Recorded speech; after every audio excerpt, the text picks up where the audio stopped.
안녕하세요. 이번 시간은 요한일서입니다. 먼저 요한일서의 배경에 대해 살펴보겠습니다. 헬라어 성경은 이오안누 알파로서 요한의 첫 번째 서신이라는 뜻입니다. 기록 연도는 기원 후 86년에서 96년 사이라고 추정하며 사도 요한이 마지막으로 목회하던 에베소 교회에서 썼을 가능성이 높습니다. 다음은 요한일서의 저자에 대해 알아보겠습니다. 전통적으로 요한 일서의 저자를 예수님의 제자 사도 요한이 기록한 서신이라고 봅니다. 그럼 사도 요한은 어떤 인물일까요? 사도 요한은 예수님의 12 제자 가운데 가장 나이가 어린 제자였으며 예수님께 특별히 사랑받는 제자였습니다. 예수님이 십자가에 달리실 때 끝까지 남은 제자이며 예수님의 빈무덤을 본 첫 번째 제자입니다. 요한은 세베대의 아들이며 야고보와 형제이고 직업은 어부였습니다. 그들의 괴팍하고 불같은 성격에서 얻게 된 우레의 아들이라는 별명이 있습니다. 사도 요한은 바울이 3차 전도여행 때 개척한 에베소 교회에서 목회하다가 말년에 반모섬 채석장으로 끌려가 고된 삶을 살다 100세쯤 생을 마감한 것으로 추정됩니다. 사도 요한은 요한복음, 요한일서, 요한이서, 요한3서, 요한계시록을 남겼습니다. 요한의 제자인 폴리캅, 폴리캅의 제자인 이레니우스 등 대부분이 요한을 저자로 보지만 또 다른 한편에서는 다른 사람을 저자로 보는 경향도 있습니다. 그러면 요한일서를 기록한 목적에 대해 알아보겠습니다. 이 당시 문제를 일으켰던 이단, 특히 영지주의 이단을 경계하기 위함입니다. 장차 이단으로부터 닥칠 환란으로 믿음이 동요될 수 있는 성도들을 위해 견고하게 믿음과 진리 안에서 끝까지 싸우길 바라며 그러기 위해서는 첫째, 하나님의 아들을 믿고 둘째, 영생을 얻도록 성도들에게 올바른 신앙의 확신을 주기 위해 사도 요한은 붓을 들었습니다. 본서에서 말하는 이단은 적 그리스도라고 불렀으며 이들은 영과 육, 이원론을 주장하는 영지주의자입니다. 이들은 진리를 알지만 진리를 쫓지 아니하는 거짓 선지자요 적 그리스도입니다. 이들은 거짓말하는 자들이며 각 교회를 순회하면서 교인들을 미혹하고 교회를 파괴합니다. 또한 그들의 영향이 아직 교회 안에 상존하여 교인들을 현혹하고 교회를 떠나고 출교시키기도 하기 때문에 이들을 경계하며 조심해야 한다고 권면합니다. 적 그리스도라는 말은 신약 성서에서 요한 서신에서만 나타나는 표현입니다. 이것은 마지막 때, 즉 종말의 징조라고 볼 수 있습니다. 그러기에 성도들은 거룩하신 자의 기름 부음을 받아 진리를 깨닫고 미혹되지 말아야 한다고 경고하고 있습니다. 다음은 요한일서의 구성을 보겠습니다. 1장 1절부터 4절은 서론입니다. 1장 5절부터 2장 27절은 하나님은 빛이시다. 2장 28절부터 4장 6절은 하나님은 의로우시다. 4장 7절부터 5장 12절은 하나님은 사랑이시다. 5장 13절부터 21절은 결론입니다. 요한일서의 핵심어는 하나님 사랑과 이웃 사랑입니다.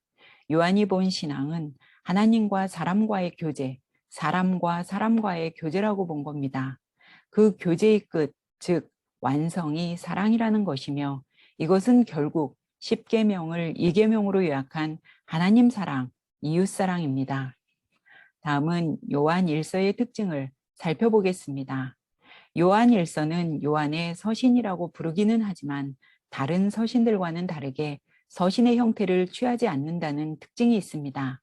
그래서 설교로 보는 입장과 전혀 어느 특정 독자를 상정하지 아니하고 쓴 신학적 논술로 보는 견해도 있습니다. 요한 일서에는 예수님의 말씀도 없고 구약 성서를 인용하지도 않는다는 특징이 있습니다. 요한 일서를 통해 하나님은 사랑이심을, 요한 이서를 통해 사랑과 진리의 조화를, 요한 3서를 통해 칭찬받을 만한 사람 가요에 대해 알 수 있습니다. 그러면 사도 요한이 선언한 하나님은 어떤 분이실까요? 요한은 본서를 통해 하나님의 사랑을 가장 잘 표현하고 있습니다. 그래서 요한 일서를 사랑의 서신이라고 하기도 합니다. 요한은 다음 세대에게 예수 그리스도, 그분은 생명이고 빛이고 사랑이라고 전합니다. 다음 세대를 위해 전한 사도 요한의 권면을 보겠습니다. 첫째, 신앙은 하나님과의 사귐, 이웃과의 사귐이고, 둘째, 사랑에는 수고가 따르며, 셋째, 하나님께 속한 자는 세상을 이기고, 넷째, 예수님을 믿는 자는 구원을 얻고, 영생은 오직 주께만 있음을 강조하며 예수님이 누구신지에 대해 자세히 소개하고 있습니다. 요한복음이 예수님께서 어떻게 세상의 빛으로 사셨는지를 보여준다면 요한 1서는 세상의 빛 되시는 예수님을 따르는 그리스도인들이 세상의 빛으로서 어떻게 삶을 살아가야 하는가를 말해주고 있습니다. 요한 1서에 등장하는 태초는 세 가지로 해석됩니다. 첫째는 아버지와 태초부터 같이 계신 영원하신 분으로, 둘째는 말씀이 육신을 입고 성육신한 계시의 시작으로, 셋째는 요한 1서에서는 독특하게 성도들이 그 말씀을 받아들인 때를 지칭하기도 합니다. 하나님은 빛이심으로 하나님과 사귐을 갖게 된 하나님의 자녀는 빛 가운데 행하여야 합니다. 빛은 인격적 관계를 의미하며 하나님과 인간의 관계 및 인간과 인간과의 관계를 말하며 빛에 거한다는 것은 의의 삶을 말합니다. 이단자들 역시 하나님을 안다고 하지만 그것은 제대로 아는 것이 아닙니다. 왜냐하면 하나님을 알고 빛 가운데 행하면 하나님을 알지 못하는 어두운 세상과는 구별이 되지 않을 수 없기 때문입니다. 악한 세력 아래에 있는 세상에는 다음과 같은 세 가지가 있습니다. 첫째는 육신의 정욕, 둘째는 안목의 정욕, 셋째는 이생의 자랑입니다.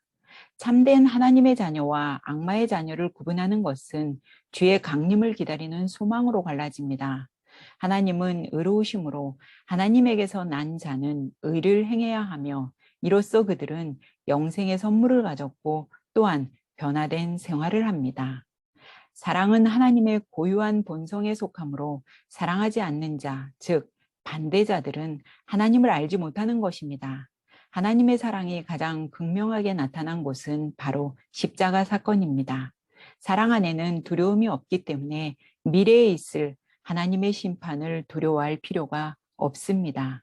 다음은 결론 부분으로서 첫째, 본서를 기록한 목적에 대해, 둘째, 기도 중에 가지는 확신과 기쁨, 셋째, 죽음에 이르지 않는 죄를 지은 형제를 위하여 기도할 것과 넷째, 하나님께로 난 자는 하나님이 지키신다는 확신과 다섯째는 우상을 멀리하라는 경고를 하며 요한일서는 막을 내립니다.